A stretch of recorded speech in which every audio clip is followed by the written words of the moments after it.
Χωρίσματα ρίγκιψ με μεταλλικό σκελετό στήριξης και επένδυση με μονή στρώση γυψοσανίδας.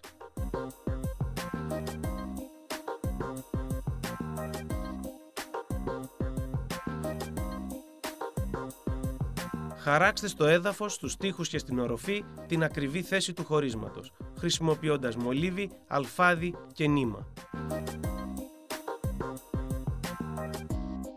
Κολλήστε την ηχομονωτική ταινία ρίγκιψ στους τροτήρες. Κολλήστε την ταινία σε όλα τα μεταλλικά προφίλ που εφάπτονται στο δάπεδο, στην οροφή και στους τοίχους. Στερεώστε τους τροτήρες ρίγκιψ με κατάλληλα στοιχεία στήριξης ανά 50 εκατοστά. Χρησιμοποιήστε εξάρες βίδες ή χτυπητά βίσματα, ούπα, στο δάπεδο, στον τοίχο και στην οροφή. Τοποθετήστε τους ορθοστάτες πρώτα στον κάτω και μετά στον επάνω στρωτήρα. Τοποθετήστε την ανοιχτή πλευρά των ορθοστατών πάντα προς την ίδια κατεύθυνση. Στερεώστε τον ορθοστάτη στον τοίχο με 3 βίσματα τουλάχιστον. Οι ορθοστάτες τοποθετούνται κατακόρυφα και σε απόσταση 60 εκατοστών.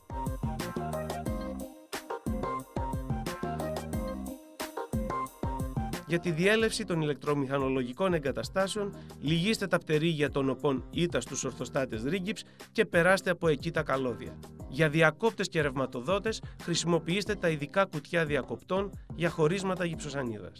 Στερεώστε τις γυψοσανίδες ρίγκιψ πάνω στους ορθοστάτες με αυτοπροωθούμενες βίδες σε απόσταση 25 εκατοστών. Κόψτε τις γυψοσανίδες ρίγκιψ κατά 1 εκατοστό μικρότερες από το ύψος του χώρου. Βιδώστε τις γυψοσανίδες ρίγκιψ μόνο στους ορθοστάτες. Τοποθετήστε πετροβάμβακα μεταξύ των ορθοστατών ρίγκιψ για καλύτερη ηχοπροστασία και θερμομόνωση.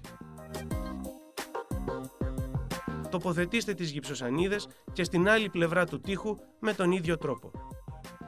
Αρμολογήστε τους αρμούς και τις κεφαλές των βιδών με υλικό αρμολόγησης και ιαλοτενία ρίγκιψ. Τα οριζόντια άκρα αρμολογούνται αφού πρώτα δημιουργηθεί με φαλτσέτα ένα λοξοάκρο.